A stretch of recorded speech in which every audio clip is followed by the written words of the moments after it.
haya paz el día en que el ser humano sepa por qué y para qué vive. Esto lo dijo José Tomás Severio.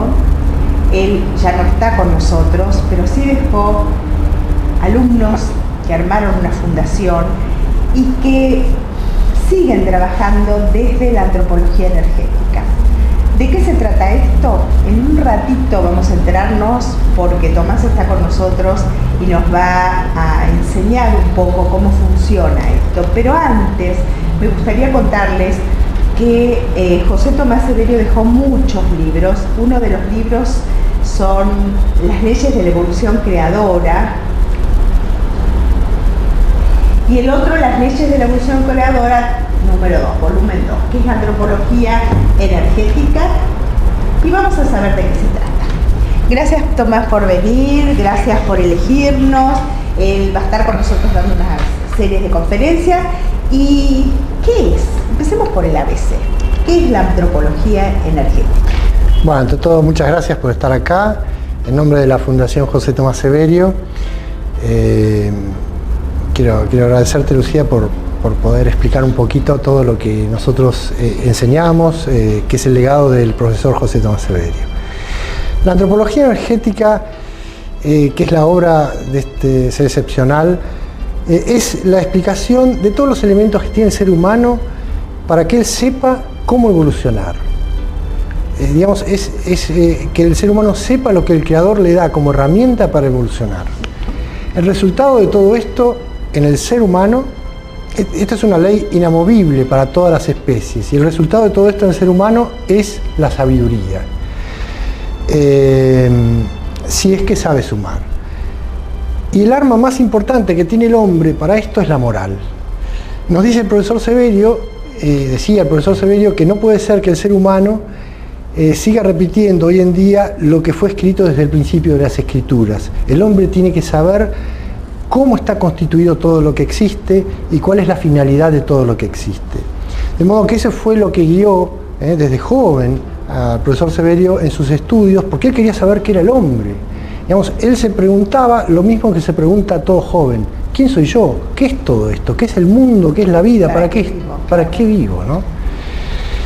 Quiero hacer un paréntesis porque esto me va a dar pie para entender un poco más algo que parece muy complejo pero que no es tan complejo.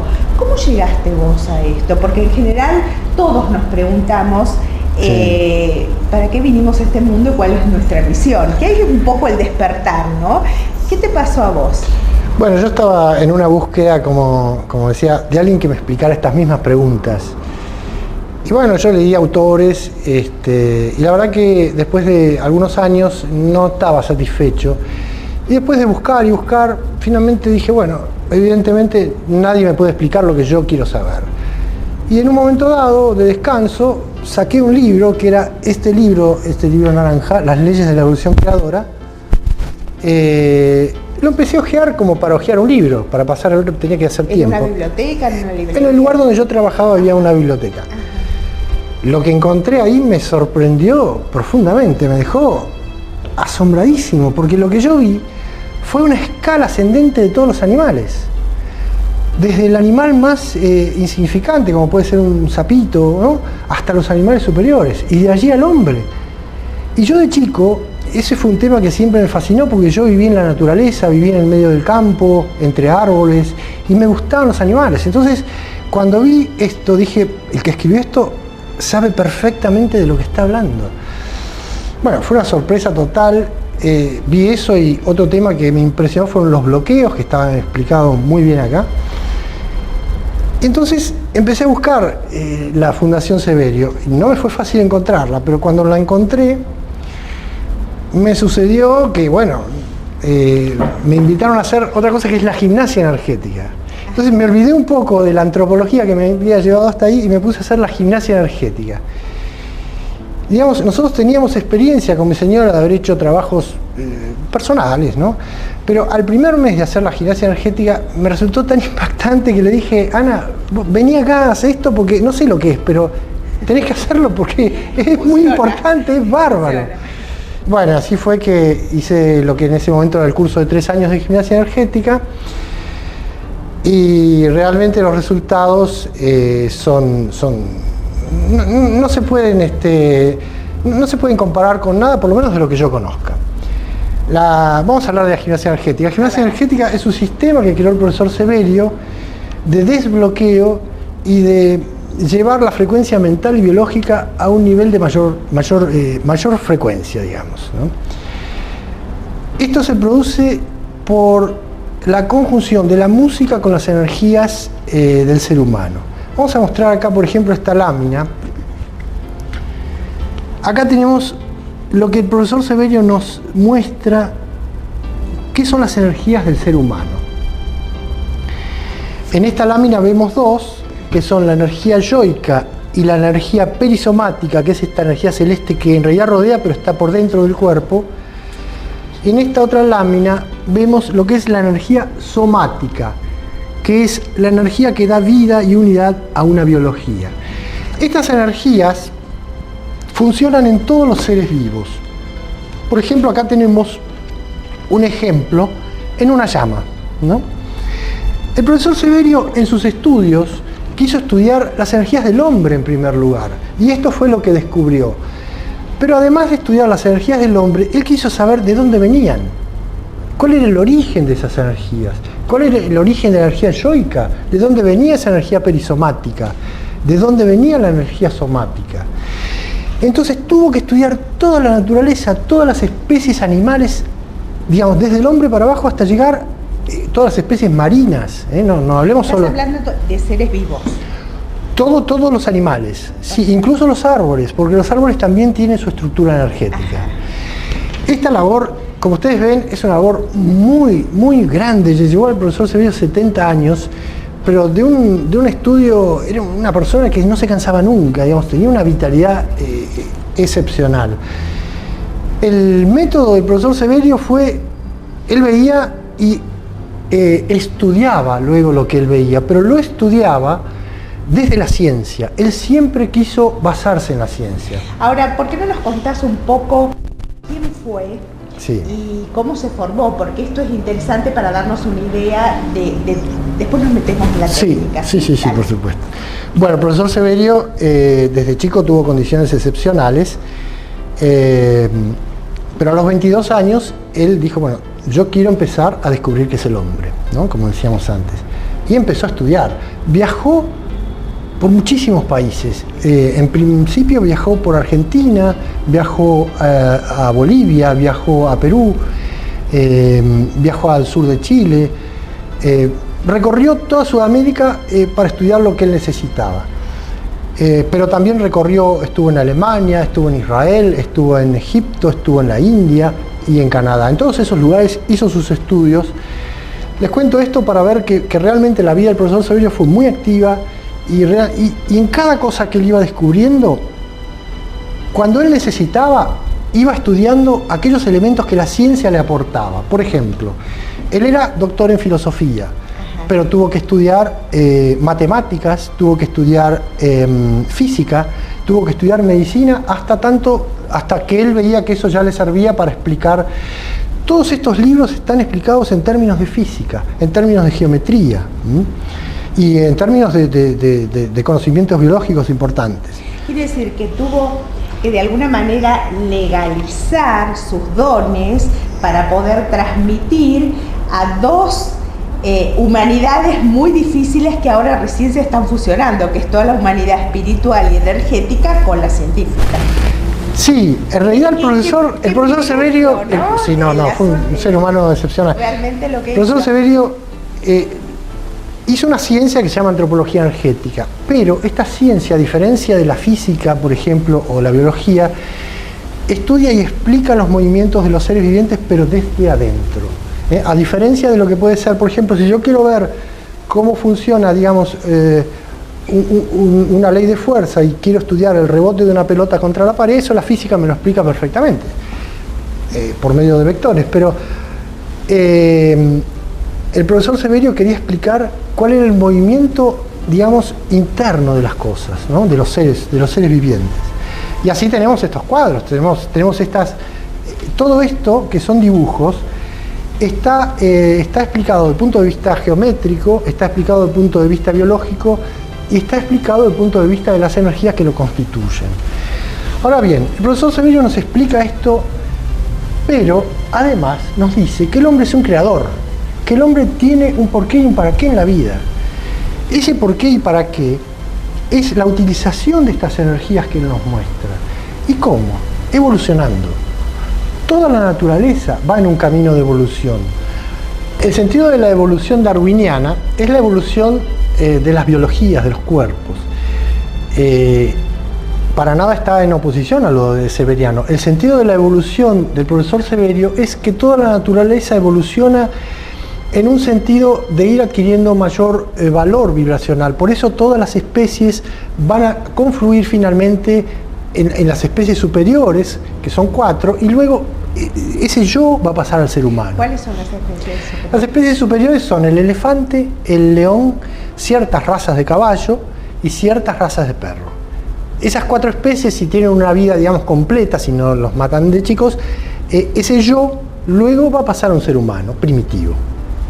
¡Ay, qué interesante! Sí, sí, ¿Y qué sí. pasa con los delfines? ¿Cómo los considera? Bueno, dentro de la fauna, ballenas. dentro de la fauna marina, los cetáceos, que incluyen los delfines y las ballenas, son aquellos peces que tienen la mayor frecuencia.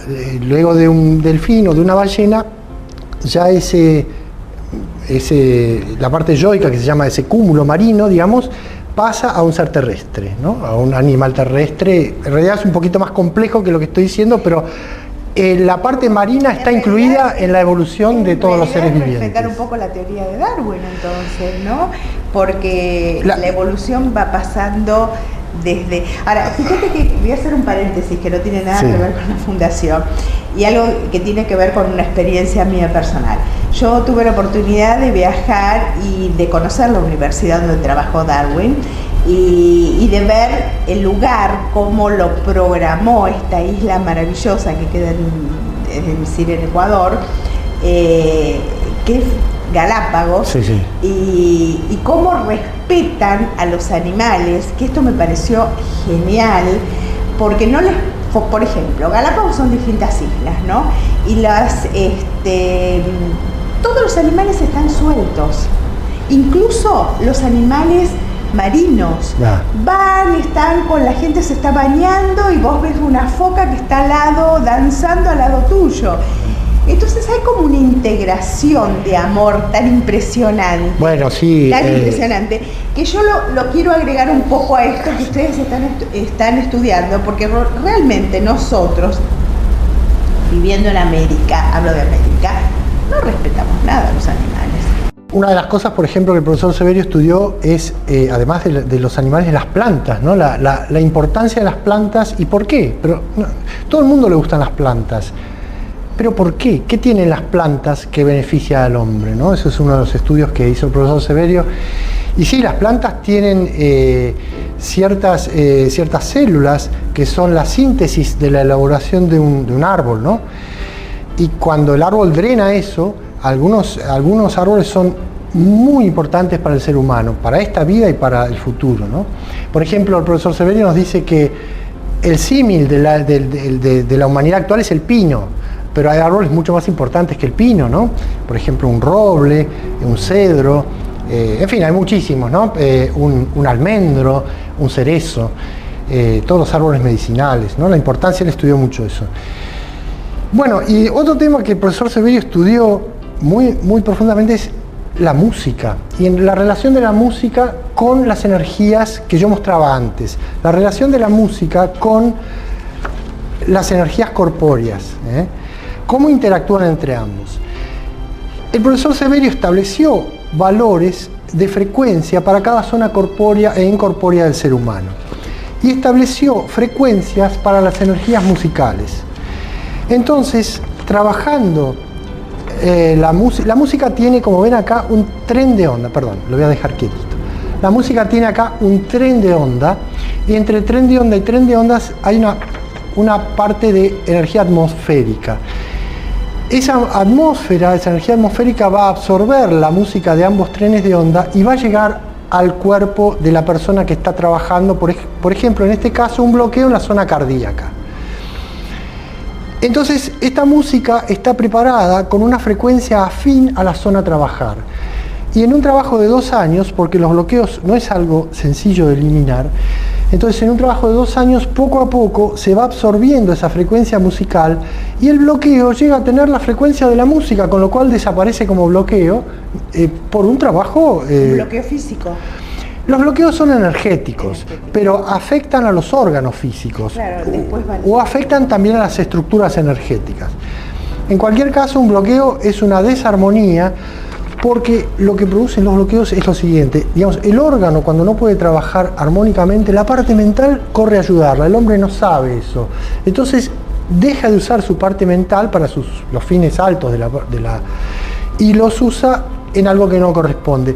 La gimnasia energética le da la frecuencia a la parte orgánica para no tener bloqueos y además saca aquellos bloqueos que existen. Otro tema es el siguiente. Es decir, que trabaja desde la prevención. Sí. A ver, si yo tengo una herencia cardíaca, porque mi padre falleció por problemas de corazón y mi madre también y muchos miembros de la familia, y realmente me cuido con la alimentación, me cuido energéticamente, digamos, de no recibir agresiones desde el estrés, ¿esto ayudaría desde la prevención a trabajar desde muy chico, por ejemplo, con este tipo de música? Sí, ¿O hay que hacer música y gimnasia? No. La gimnasia es esto, el rol activo es la música. No es una gimnasia que estamos saltando, es una gimnasia que estamos con respiraciones y la música es quien tiene el rol activo y uno la hace entrar en la zona a trabajar. La antropología energética, Tomás, según lo que estoy escuchando, uno tiene que estar medianamente preparado energéticamente para poder entenderla. Quiere decir que tenemos que estar maduros. ¿O puede un chico de 13 años, 12 años comenzar este camino? No. La antropología energética no hay problema. La gimnasia energética no se puede empezar antes de los 18 años, porque las energías en la pubertad tienen todo un proceso de recambio, que es uno de los temas que vamos a hablar, las edades, ¿no? Y cómo las energías van cambiando cronológicamente. En la pubertad se hace un proceso muy importante de recambio de energías y hasta los 18 años, hasta que termine ese proceso, no se puede iniciar esta gimnasia energética. Eso es un tema importante y dura 2 años, la gimnasia energética. Entonces es un trabajo que tiene su esfuerzo, no es un trabajo light. Es un trabajo que tiene su esfuerzo, dura 3 o 4 horas, es una vez por semana, 3 o 4 horas. Se hace una dieta ese día, digamos, luego no hay problema. Pero el resultado es realmente interesantísimo porque le permite al ser humano usar todo su potencial. En general los seres humanos no usamos todo nuestro potencial, ya sea por cuestiones ambientales, pero muchas veces por bloqueos o autobloqueos, ¿no? Bueno, entonces Eso es algo que se ve en la fundación, que uno puede ir y estudiar ahí. ¿Y qué otras cosas más? Comienza en abril. La gimnasia energética comienza después de Pascua, en Sudamérica por lo menos, ¿no? En Sudamérica. ¿Y dura esta preparación cuánto tiempo? La gimnasia energética dura 2 años, antes era de 3 años, luego el profesor Severio cambió las músicas. ¿Estás hablando para un profesorado, para un entrenamiento? No, para uno. No, estamos hablando de la gimnasia, de la gente que va a tomar como alumno la gimnasia energética. Claro. El que entre en este camino tiene que saber que tiene durante 2 años un trabajo semanal. Sí, es así. Y es un trabajo que tiene un orden, es decir, yo no puedo entrar en la mitad de año a hacer esto, porque se hacen circuitos, es todo matemático, la música es matemática, pero el trabajo en sí, entonces se van haciendo circuitos, y esos circuitos en un primer año tiene un sentido y en un segundo año ya se profundiza ese trabajo. Entonces no se puede entrar en la mitad del trabajo, ni se puede empezar en segundo año, hay que empezar. Pues comienzan, digamos, a principios después de Pascua, para por lo menos en Sudamérica, y dura 2 años. Eso es un trabajo serio. ¿Cómo llegás a ser el profesorado? Porque mucha gente le debe interesar esto. Ese ya es un tema que no depende de mí, eso depende de la Fundación Severio. Claro. Ya ahí la gente que haga... ¿Qué función tenés dentro de la fundación?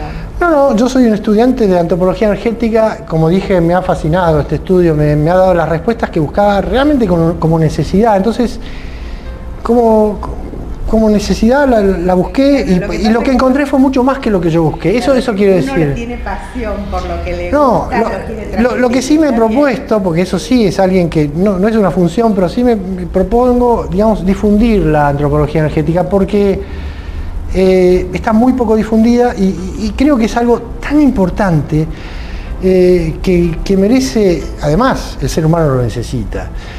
La antropología energética da al ser humano de la libertad, digamos, no pone reglas, no es una religión. Acá viene gente con todo tipo de creencias. Lo único que hace la antropología energética es decir, ¿para qué es la vida? El hombre muestra por qué el hombre tiene que evolucionar. Porque ¿qué pasa si el hombre no evoluciona?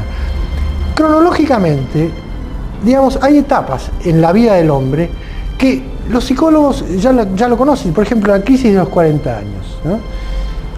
Eso está muy estudiado, pero ¿por qué pasa? La antropología energética nos explica que el ser humano en cada edad, digamos, hay etapas de maduración orgánica, y esa maduración orgánica va a dar energías plasmáticas, digamos, corpóreas, que enfrentan al yo. Entonces, una cosa es lo que yo pienso a los 18 años, y otra cosa muy distinta a los 25. Y por cierto, a los 40, cuando la parte cardíaca me dice que va y que no va, por eso hay tantas rupturas. Todo eso son, digamos, etapas cronológicas que tienen que ver con desarrollo. Digamos, el cuerpo da elementos para evolucionar en cada etapa. Que el hombre los tome o no es la libertad del ser humano. Pero si no toma, si el hombre no trabaja para sí, para crecer, para lo que quiera, puede ser un músico, puede ser un pintor, grande o pequeño, digamos, no pretendemos que nadie sea Mozart, pero lo que el ser humano hace con sus propias energías, no se trata de repetir antropología energética, eso puede no conocer el mecanismo. Lo importante es que use sus energías, que use sus valores. Me voy a meter un poquito, ya casi finalizando la nota, en un terreno privado. ¿Cuál es tu profesión? No, yo me dedico a la actividad comercial. Comerciante, correcto. ¿Y en qué pudiste plasmar o equilibrar la parte comercial, que es tu profesión, con este mundo espiritual? No, muy interesante la pregunta, me parece muy buena pregunta. Hay varias cosas. Por un lado, la gimnasia, voy a dar un ejemplo. Yo juego al tenis. Sí. Y después de hacer la gimnasia, después de, no me acuerdo si fue al primer año, creo que fue al terminar el primer año, yo me daba cuenta que los movimientos me salían mucho mejor. No es que sea un gran tenista, pero me divierte mucho jugar al tenis. Y me di cuenta que sin proponérmelo los movimientos me salían mucho mejor. Yo estaba muy contento de eso. Bueno, ese es uno de los efectos de la gimnasia, y en la parte biológica da un plus. Y en la parte mental también, porque al poco tiempo, libros que yo leía, no me refiero a antropología energética, yo estudiaba a otros autores, y decía, ¿qué es lo que me cuesta entender de esto? Pero sí es fácil, o sea, da un plus en la parte mental. Eso por un lado. En cuanto a la gimnasia energética. En cuanto a la antropología energética uno lo ubica, la subsistencia, lo ubica, le explica. Uno tiene que darle lo mejor al cuerpo, pero saber que una cosa es la subsistencia y otra cosa es la existencia. Entonces puede ubicar sus energías, ubicarse a sí mismo, y como dice el profesor Severio, ubícate y tú ubicarás a los demás, ¿no? Ahora, qué bueno esto, ¿no? Porque aprendemos a aceptar nuestras limitaciones cuando pasa la edad, sí, a saber hasta dónde podemos llegar, los límites, ¿no? A aceptar limitaciones y a ver otras posibilidades. Claro. Porque claro. No vamos a poder... Sacar el velo, ¿no? Sacar este velo que a veces que las conductas, los mensajes nos ponen, sí, en nuestra educación, los cassettes que nos meten, y dejamos de ser nosotros mismos, ¿no? Nuestra esencia. Eso, Lucía, que acabas de mencionar, es muy interesante porque en todo el momento, todo lo que es la gestación, se produce una, digamos, una relación muy importante entre la madre y el hijo que está gestando esa señora. Y en determinado momento hay una relación, digamos, de mental, se forma una célula mental que después va a influir en toda la vida de ese ser. Por eso decía el profesor Severio que si quieres cambiar la humanidad, cambia a las madres, porque la madre le da al hijo, digamos, le da tanto. El ser humano tiene la obligación de superar esa célula, que se llama C-Mater, marca de la madre. No vamos a hablar ahora de eso, pero el ser humano tiene la obligación de superar, pero de todos modos le da una marca, le da una impronta muy fuerte. La madre da da esa célula, esa herencia materna, y da otra codificación biológica también desde el embarazo que no voy a explicarme. Sería tema de otro programa. Sería tema, no, porque cada uno de estos temas, esto es una introducción. Claro. Cada uno de estos temas da, digamos, para una conferencia. Lo importante, quiero terminar con esto. Sí. La antropología energética nos da los elementos y nos explica que el hombre tiene que evolucionar y nos explica lo que es el valor de una vida. Es decir, el ser humano tiene que valorar su vida. No puede desperdiciar una vida teniendo todos los elementos que el Creador nos ha dado. Bueno, creo que con esto también... la culpa a los otros, ¿no? No hacerse cargo de Exacto. su propia historia. Yo voy a finalizar esta nota porque realmente el mensaje de él no tiene desperdicio. Él dijo, en el mundo tal vez haya paz el día en que el ser humano sepa por qué y para qué vive. Y yo le agregaría una frasecita más. Y empecemos a prestar atención y a sentir y a actuar desde acá adentro.